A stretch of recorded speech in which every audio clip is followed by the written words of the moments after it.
Happy Sunday, everyone. I am having dinner guests, and I'm very excited to be serving them my very best recipe that I ever make, which is Bolognese sauce for spaghetti.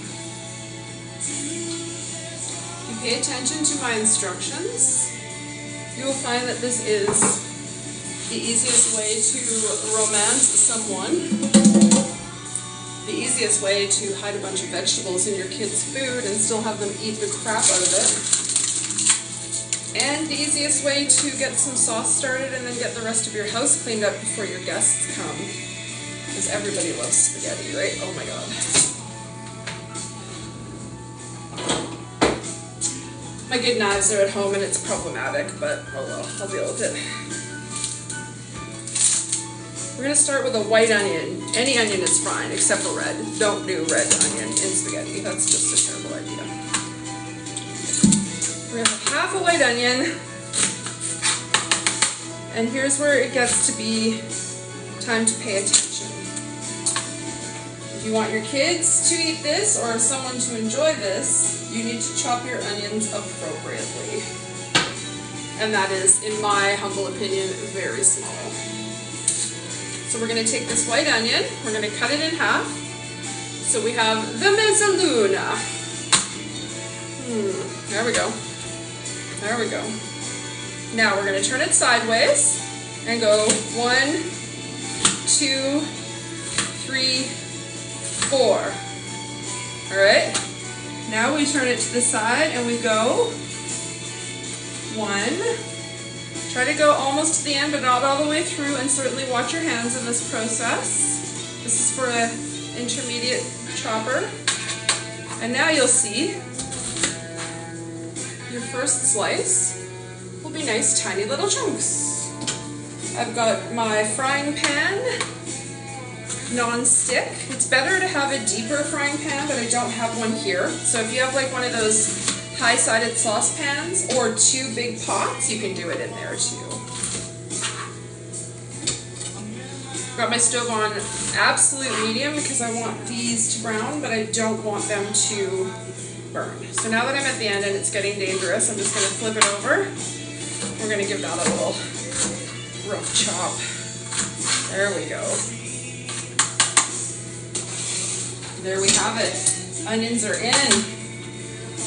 There's my wooden spoon. Wonder Woman! Making spaghetti sauce is the best.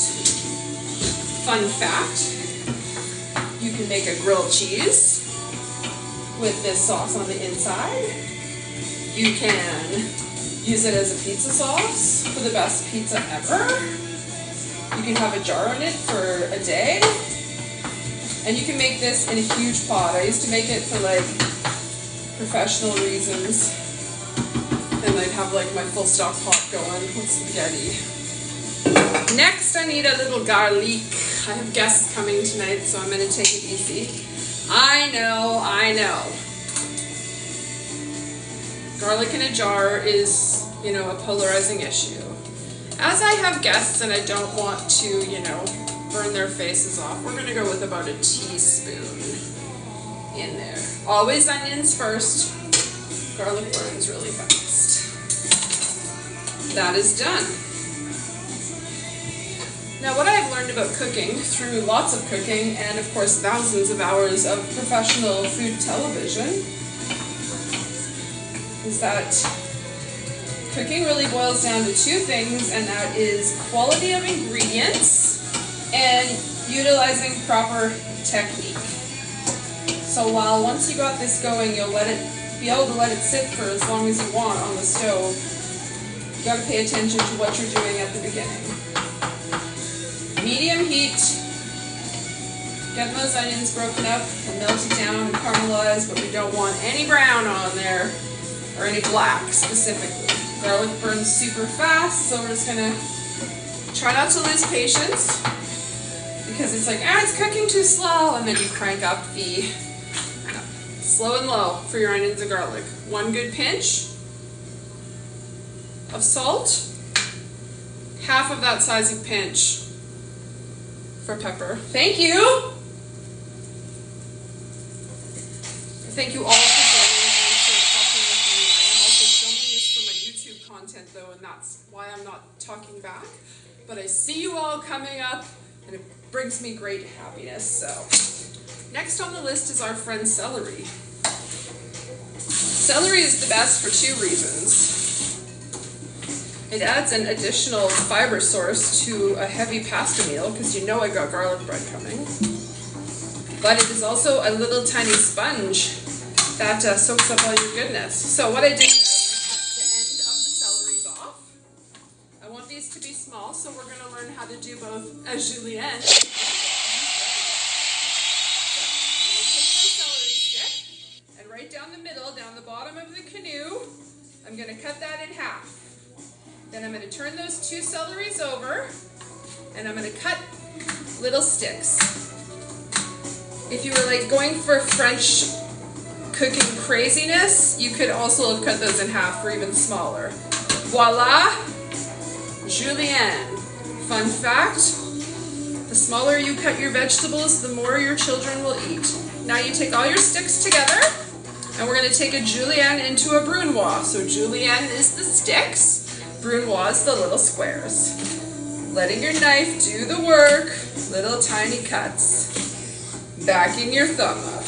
Don't mess around. The better you get at this, the more likely you are to hurt yourself. So never forget to pay attention to where you're cutting, especially when doing a brunoise. Look at that. Celeries also add a lot of water and that tiny bit of bitterness we need, because you know we need salty, sweet, sour, bitter, and umami. So let's get to it. I think that I'm going to rip through these really fast.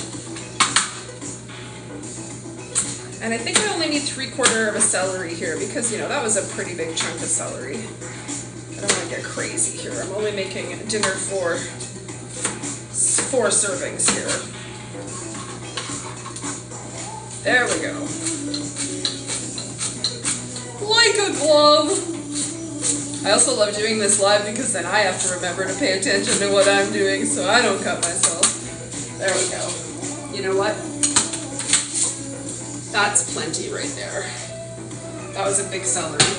Half the celery is good. I'm going to put that to the side. Have a little bite of that. Now I have half a zucchini here. And this is not something that's part of the fundamental recipe of my spaghetti, but this piece of zucchini will either need to go in something or into the garbage today, so it's going in the spaghetti. I would never put more than half a zucchini in there. Alright, we got our mezzaluna. We stand the mezzaluna up, we put the knife down, we put our hand over top of it, we slice that in half. While we're there, we very, very carefully slice off the end so you have 2 squares. Then we're going to make our sticks.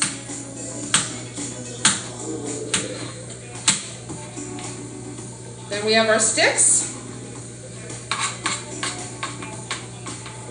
And now, whoop, lost one, into our brunoise. It's a little harder with zucchini. It's a little slipperier than celery, so just be careful. There we go. Knife cuts matter, people.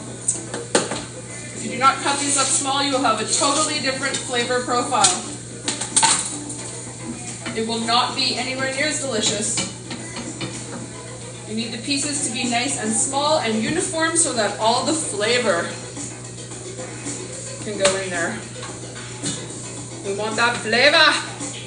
All that matters is flavor. All right, there we go. Chop, chop, chop, chop, chop, chop, chop.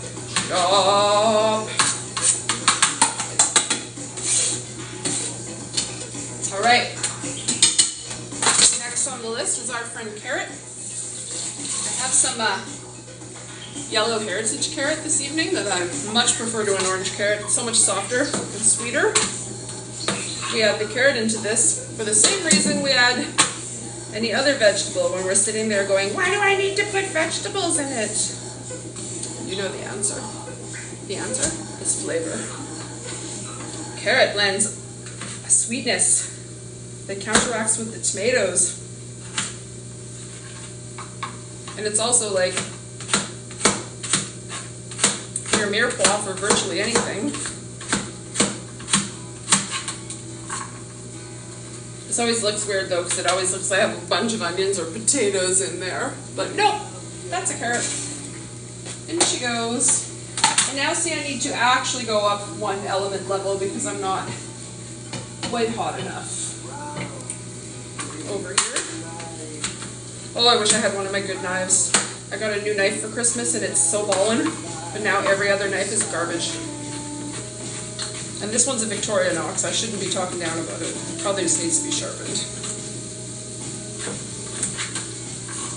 I'm not in my permanent kitchen here. I'm in a loner. Also, I don't cut peels off the vegetables for this. They're gonna cook down.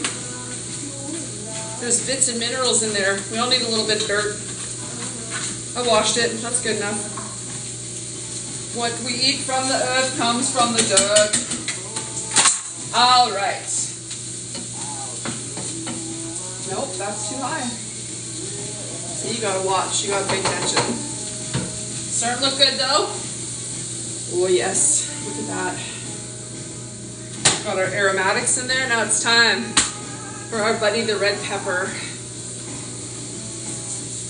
This is a beast of a red pepper, so we are just going to use half of that. Now I'm going to show you the easiest way on earth to cut a pepper. Cut it in half this way, so you have the screen. Stick your hand in there, yank out the dude, pull out the white parts. Give the seeds a shake. It's not that big of a deal on a red pepper if there's a little seed in there. Now we're going to take it, we're going to put it so it's like a tent. We're going to cut the end off and put that to the side. We're going to cut this end off and put it to the side. And then we're going to do exactly that. We're going to smash it so we have a nice flat surface. Then guess what we're going to do? We're going to cut all of that green pepper into, okay, that's it.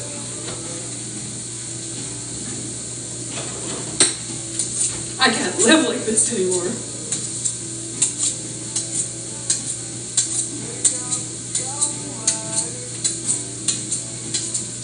Pick up your mind and I promise you I will treat you well.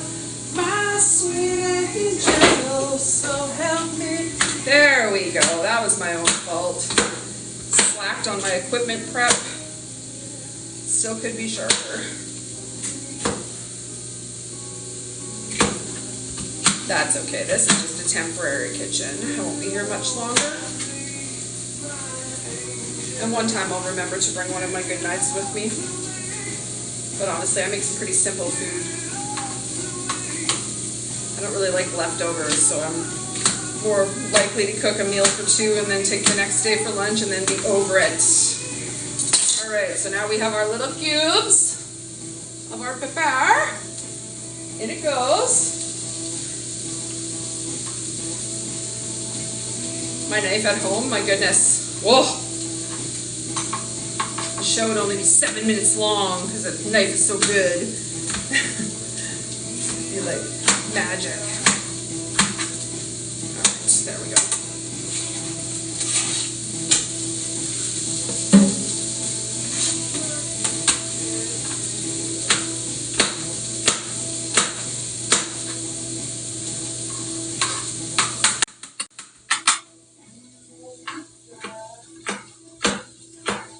There we go.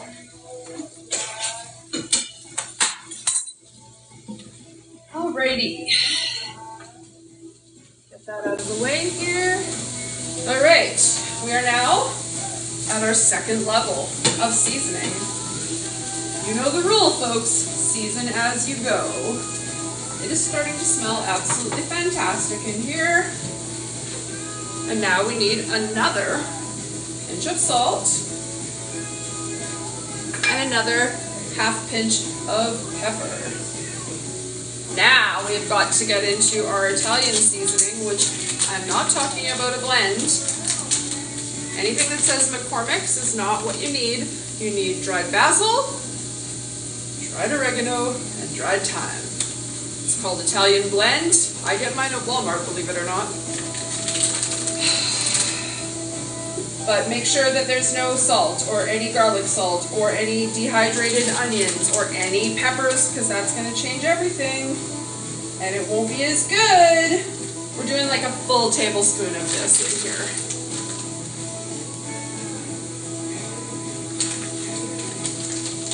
No mixes, no blends, pure herbs and spices. That is how you make your food taste delicious.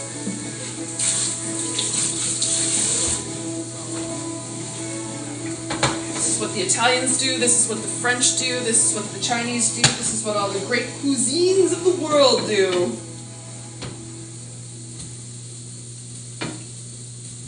From scratch. Alright, that's doing pretty good. Now, I'm trying to decide if I want to put mushrooms in here or not. And of course the answer is yes. Yeah, I'm going to do 6. 5. Alright, I've given these a rinse. I catch a lot of crap from that, from proper chefs. I don't care. Mushrooms are grown in yuck, and then a million people touch them. So I'm going to just give them a little rinse. For spaghetti, I don't like to use the tips. They're a little rough. So we're just going to do slices. Oh, I'm getting a little sloppy here.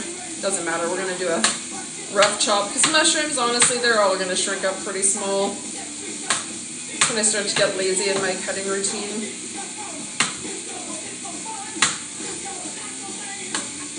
Oh! Normally I keep all of my scraps of my vegetables and I put them in the freezer in a big plastic tub, and then once it gets full I make stock with it. But I don't have that sort of situation here, so today they're going in compost. Yeah, we're just going to give it a little zingy zing. What's going on here? Oh, I've met a step goal of some sort. See? A little bit of that action.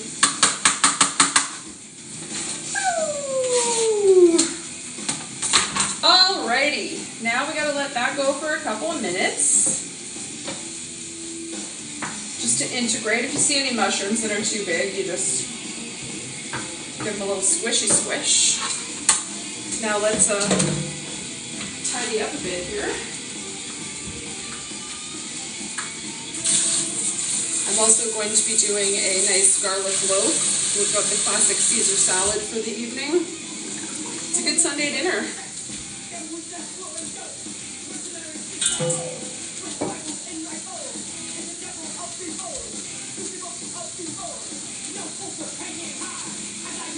This is a good time. I always like, I cheated today and I got from a package because I can't have a lot of leftovers right now. I'm leaving in a couple of days, so I want to make sure that I'm not having a bunch of stuff. So long story short, I got a Caesar salad kit. You know, I don't need to have a container of dressing and a blah blah blah when I have to leave in a couple of days. However, kit salad usually comes with a little bit of a taste from whatever salty spray they spray on there to keep it in these bags. So what I do like to do is rinse off my lettuce. I'm also going to use this opportunity to get my veggies into the composter. You definitely want to do something on Sunday that's not hard. You got lots of other stuff to deal with on Sunday. It can take a long time to make, but the prep shouldn't be hard. It should be. So yeah, I took my bag salad out, and what I'm going to do is rinse it really good and then let it drain, and then I'm going to put it in the fridge so it's super cold and crispy in the colander on a plate so it can drain freely. That's the plan anyway. So we're going to give that a really good shake. Bag salad, I always recommend rinsing it down. Even seeds just to freshen up the cellular structure of your produce.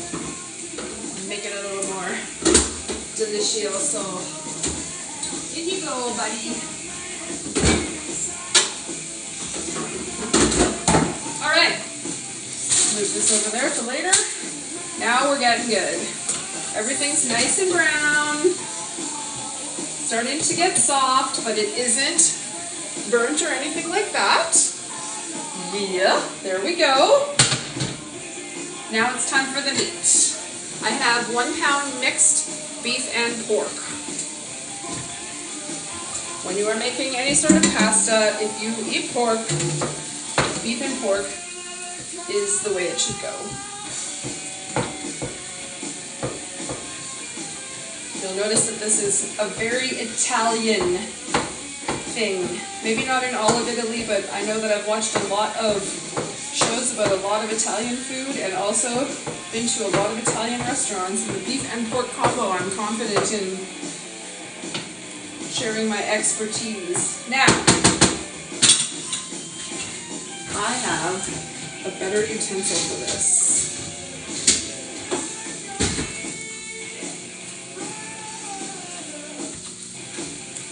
Let's get a hot plate over here and do this so you guys can see. We want the burger meat in the smallest pieces possible. So throughout the process, as we are cooking,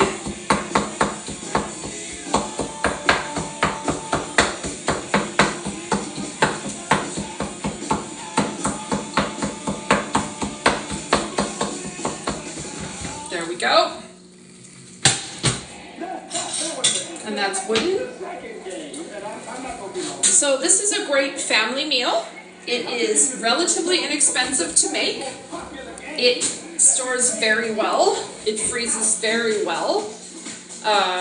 Honestly, you could like do this recipe times 4 and have sauce in your freezer for just, it lasts very well. You put it in the pot, you heat it up, it's great. It's also an excellent special occasion because it's like, you know, it's not super fancy, but it's, you know, Lady and the Tramp, man. Spaghetti. Spaghetti's awesome. And I think that if you were going to want to wine with this, I would say your best bet is probably a red.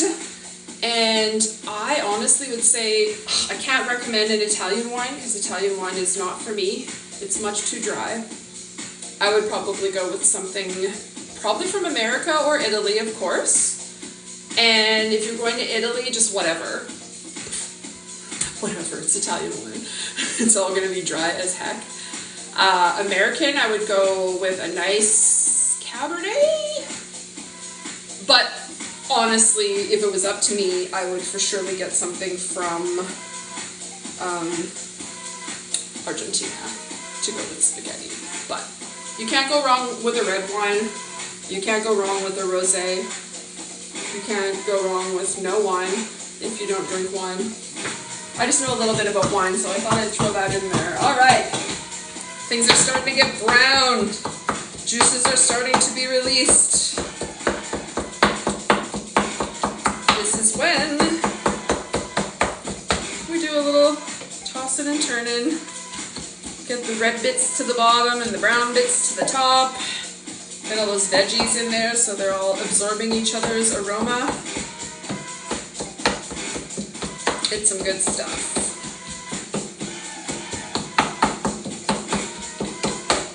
All right.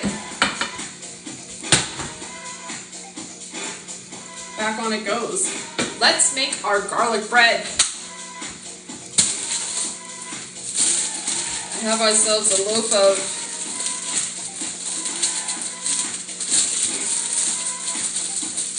French bread, which I prefer, because I find the little Italian breads, or the baguettes, no, this is Italian, well no, I like the fat bread, not the skinny bread, and that is mostly because I find that the skinny bread gets too crispy in the oven.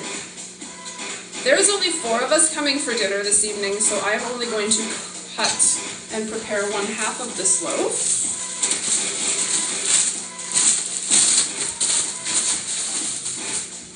Now, I'm gonna cut it this way in half with my bread knife. The safest way to do this is to chop the end off and then sit it this way, because if you try to cut it this way, you're never gonna get a straight cut. So get a nice flat edge in there, find the middle, and then gently saw. Hot tip, I'm not gonna use butter. What?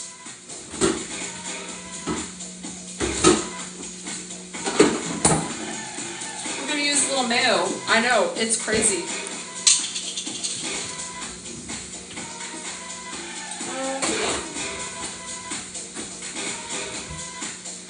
The reason for this is that mayo works very, very well in this purpose and is also just, a fat. But mostly because I can't eat a lot of butter without causing some problems to my intestinal system. So I have discovered that my olive oil mayonnaise, not claiming that is any better for me than butter, and definitely not claiming that it's more delicious than butter, but fats made from plants don't hurt my tummy the way butter does, so here we are. Anyhow, it's gonna be delicious. Now, this already has garlic in the bread, so we're gonna take it fairly easy, and we're not gonna use this. I don't know why I felt the need to open that. This is a job for garlic salt. It's what you want anyway. You want like garlic bread from your favorite childhood Italian restaurant, or Olive Garden, whatever that was. We are, however, going to add some of our Italian herbs. Again, basil, oregano, and thyme. You can buy them separately and mix them together. You can buy them separately and keep them separate. Whatever pleases you. And now, we're going to put that together and get some tin foil on that. Boo, boo, boo, boo, boo. Little butt shake for y'all.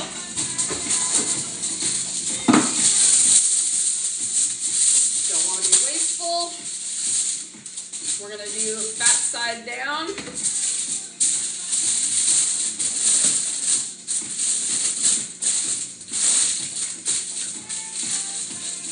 Crimp those edges. Bam. Ready. Away.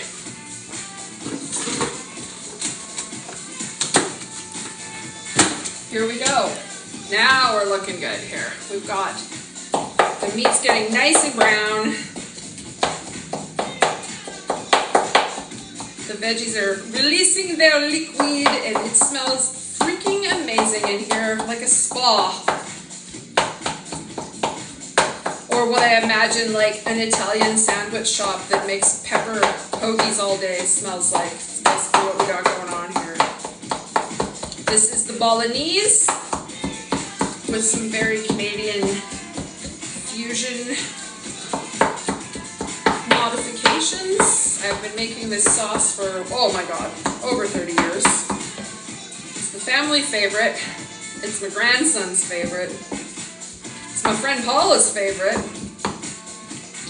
It's just the best, and it's just something every single one of you can do.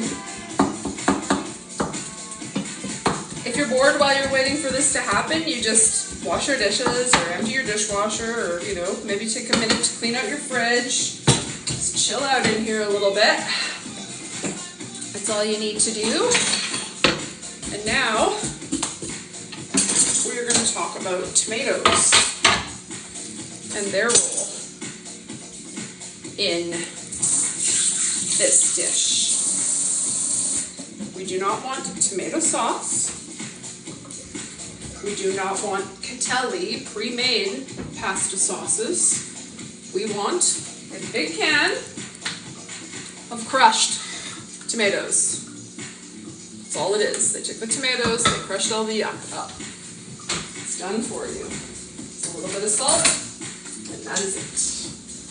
So when you go and get a jar of catelli or any of that things, everything that you have done here then becomes worthless because you're about to cover it up with a bunch of sugar and a bunch of extra spices that you don't need. We just want the pure tomato. These also come in a glass jar if you're confused in the tomato aisle. Now, there's two ways you can do this. If you're making this pasta to be served within the hour, at this point in time, you would take 1 cup of water, pour it in there, and then continue to reduce while smashing up your meat. However, if you have lots of time in order to make your sauce, we're going to put the tomatoes in first and get that working. Also, so you guys don't have to stand here for a half an hour watching me.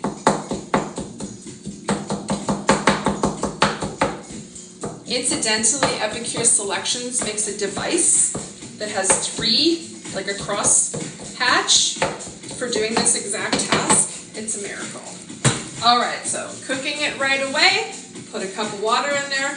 Continue, stir, until all the water is gone. And then you put the tomatoes in. If you're in a hurry, that's the best way to get flavor into your food fast. The Old El Paso way, you put the spices in, you put the water in, you mix it with the beef. But this is going to be cooking for 2 more hours. So what that means is now I'm going to put the tomatoes in mine and then show you the rest of the ingredients and then let it just do its thing. I'm pretty sure you guys know how to handle the package directions for some pasta. Here we go! In go the tomatoes! Oh, you do not throw away the can. You make sure you save a very light stream of water so you don't fill up with too much water. But you rinse off every bite of that tomato off that can and keep your can of tomato water. Yes, you do. All right.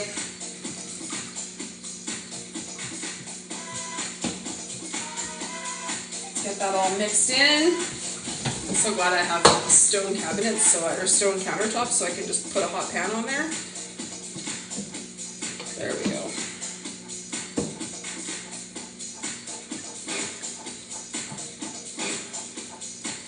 Mix it all in. So good, yeah.